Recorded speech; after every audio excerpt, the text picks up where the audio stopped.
UP में DNA पर बवाल मचा हुआ है। डीएनए विवाद में कूदे सीएम योगी। आकाश आनंद की कड़ी परीक्षा। बड़े मिशन पर काम कर रहा था मुरादाबाद से गिरफ्तार आईएसआई जासूस शहजाद। यूपी डायरी में आज देखिए 3 बड़ी खबरें। नमस्कार, मैं हूं रजनीश यादव, आप देख रहे हैं लोकमत हिंदी।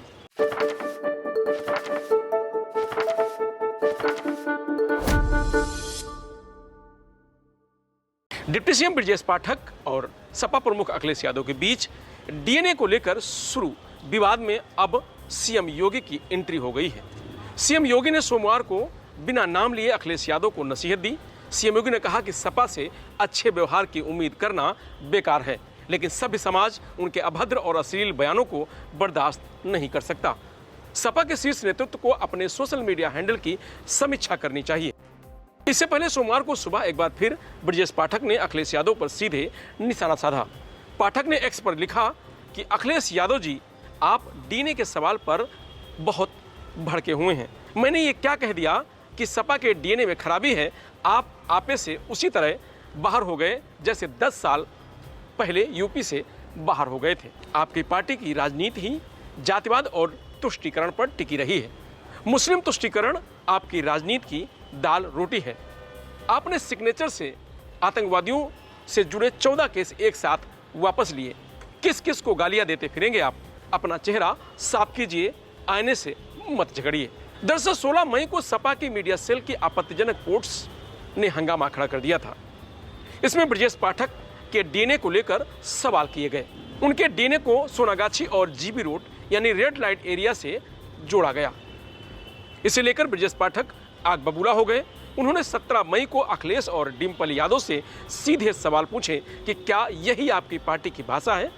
इस मामले में भाजपा की ओर से एफआईआर भी दर्ज कराई गई है। तो वहीं जवाब में अखिलेश यादव ने कहा कि हम अपने लोगों को समझाएंगे, लेकिन आप भी अपनी भाषा पर संयम रखें। इसके बाद पाठक ने एक और पोस्ट करके लिखा कि किस सपा के लोगों को लोहिया और जेपी को पढ़ना चाहिए।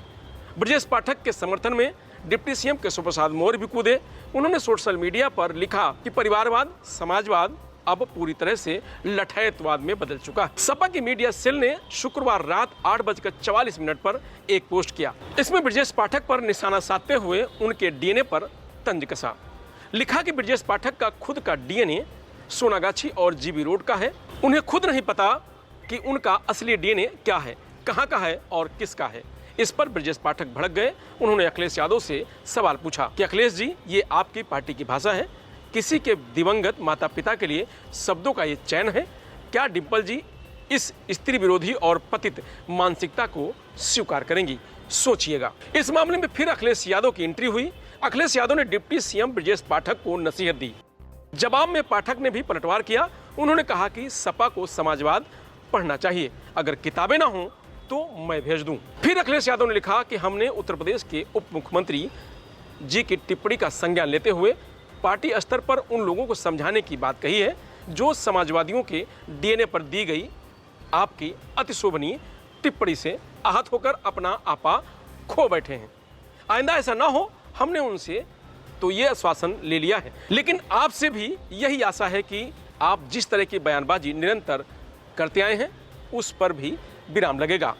आप जिस स्तर पर बयान देते हैं वो भले आपको अपने व्यक्तिगत स्तर पर उचित लगते हों, लेकिन आपके पद को मर्यादा और शालीनता के पैमाने पर किसी भी तरह उचित नहीं ठहराए जा सकते। बता दें कि ब्रजेश पाठक बीते काफी समय से सपा के डीएनए पर सवाल उठा रहे थे। इसी पर सपा के मीडिया सेल ने सीधे ब्रजेश पाठक के डीएनए पर सवाल उठाते हुए अभद्र भाषा का इस्तेमाल किया। समाजवादी पार्टी मीडिया सेल की ओर से लिखा गया कि सुनो मिस्टर मिनिस्टर, तुम्हारा डीएनए पहले कांग्रेसी था, फिर बसपाई हुआ, फिर तुमने सपा में आने का प्रयास किया, लेकिन लिए नहीं गए क्योंकि तुम्हारा डीएनए खराब था। इसलिए तुम फ्रस्ट्रेट हो और सबका डीएनए खराब बता रहे हो। इसके बाद जवाब में ब्रजेश पाठक के समर्थकों और भाजपा के कार्यकर्ताओं ने सपा के मीडिया सेल पर पलटवार किया। एक्स पर पोस्ट में भाजपा समर्थकों ने लिखा कि डीएनए की बात करने वाली वही सपा वाले हैं जिनकी पार्टी खुद परिवारवादी जेनेटिक मिक्सचर है, जहां टिकट, कुर्सी और सत्ता सब मुलायम टेस्ट से मिलती है। ब्रजेश पाठक का डीएनए तो जनता के लिए काम करता है, पर सपा का डीएनए तो दंगे, दरबार और दबंगों का है। सपा ने इस हमले का जवाब देते हुए एक और पोस्ट में पाठक को घेरा, जिसमें लिखा कि जो रोजाना समाजवादी डीएनए पर प्रवचन देते हैं, आज अपना डीएनए पूछते ही तिमला गए।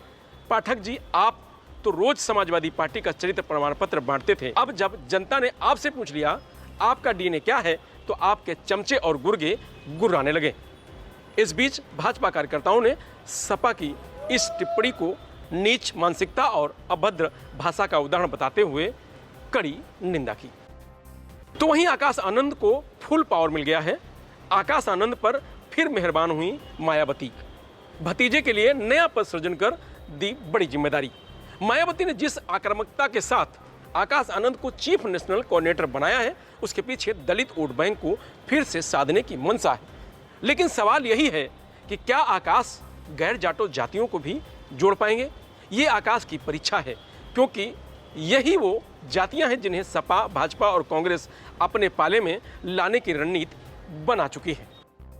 आकाश की दूसरी परीक्षा बिहार में है। बिहार में इसी साल के आखिरी में विधानसभा चुनाव होने हैं।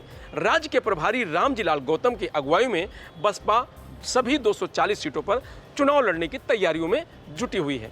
बिहार में मुख्य मुकाबला नीतीश कुमार की अगुवाई वाले एनडीए और राजद वाली इंडी गठबंधन में होना माना जा रहा है। जन स्वराज पार्टी के प्रशांत किशोर इस लड़ाई को त्रिकोणी बनाने में जुटे हुए हैं। वहीं बसपा के मजबूती से चुनाव लड़ने पर कई सीटों पर कड़ा मुकाबला हो सकता है। ऐसी हालात में अगर बसपा कुछ कमाल दिखा पाती है तो उसके कमबैक का रास्ता खुल जाएगा।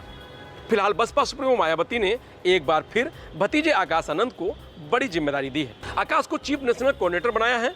यह नंबर 2 की पोजीशन है, यानी मायावती के बाद अब पार्टी में आकाश होंगे। आकाश को अब तक सबसे बड़ा पद दिया गया है। पार्टी ने पहली बार चीफ नेशनल कोऑर्डिनेटर पद का सृजन किया है। इससे पहले आकाश नेशनल कोऑर्डिनेटर थे। आकाश के लिए कड़ी चुनौती है बसपा को फिर से सत्ता में लाने की। तो वहीं मुरादाबाद से गिरफ्तार आईएसआई एजेंट शहजाद बड़ा कांड करने वाला था। शहजाद पिछले 10 साल से पाकिस्तानी खुफिया एजेंसी के लिए काम कर रहा था। पिछले कुछ सालों में शहजाद ने धर्म और दीन की बातें करके रामपुर, मुरादाबाद, संभल और आसपास के जिलों के युवाओं को बरगलाया, बहकाया, फुसलाया और उन्हें आईएसआई से कनेक्ट किया। कारोबार की आड़ में उसने इन लोगों को पाकिस्तान भिजवाया। शहजाद के कहने पर पाकिस्तानी वीजा आदि की व्यवस्था भी पाकिस्तानी खुफिया एजेंट्स करते थे। शहजाद ने बड़ी तादाद में आईएसआई को भारतीय सिम भी उपलब्ध कराए थे, जिसका इस्तेमाल एजेंसी जासूसी और आतंकी घटनाओं के लिए करती थी। इस बारे में एजेंसी शहजाद से विस्तार से पूछताछ कर रही है। एटीएस सूत्रों का कहना है कि शहजाद पाकिस्तानी खुफिया एजेंसी आईएसआई के कहने पर भारत में छिपे उसके एजेंट्स को पैसे उपलब्ध कराता था। पाक एजेंसी उसे जहां निर्देश देती थी, शहजाद वहां जाकर उसके एजेंट्स को रकम देता था। पत्नी रजिया ने बताया कि शहजाद पढ़ा लिखा नहीं है, वह पाकिस्तान कपड़े लेने जाता था। शहजाद की पत्नी रजिया के मुताबिक वह कई बार पाकिस्तान जा चुका है। उसने बताया कि मेरे पति का कपड़े का कारोबार है, वह लेडीज सूट का कपड़ा लेने पाकिस्तान जाता था। वह ज़्यादातर लाहौर गया है। बताया कि शहजाद साल में 2 से 3 बार पाकिस्तान जाता था। कहा कि मेरे पति को फंसाया जा रहा है, उसका किसी से कोई कनेक्शन नहीं है, वह पढ़ा लिखा भी नहीं है। एटीएस का कहना है कि शहजाद पाकिस्तान में आईएसआई के संपर्क में आया। इसके बाद उसने अपने ही देश से गद्दारी शुरू कर दी। उत्तर प्रदेश की आतंकवाद निरोधक दस्ता ने पाकिस्तान के लिए जासूसी करने के आरोप में शहजाद नाम के युवक को मुरादाबाद से गिरफ्तार किया है। शहजाद रामपुर के टांडा का रहने वाला है। वह भारत पाकिस्तान सीमा के रास्ते तस्करी, पाकिस्तानी खुफिया एजेंसी आईएसआई के लिए जासूसी और देश विरोधी गतिविधियों में शामिल होने का आरोप है। फिलहाल आज यूपी डायरी में इतना ही। कल फिर मिलेंगे नई खबरों के साथ। तब तक आप बने रहिए लोकमत हिंदी के साथ। नमस्कार।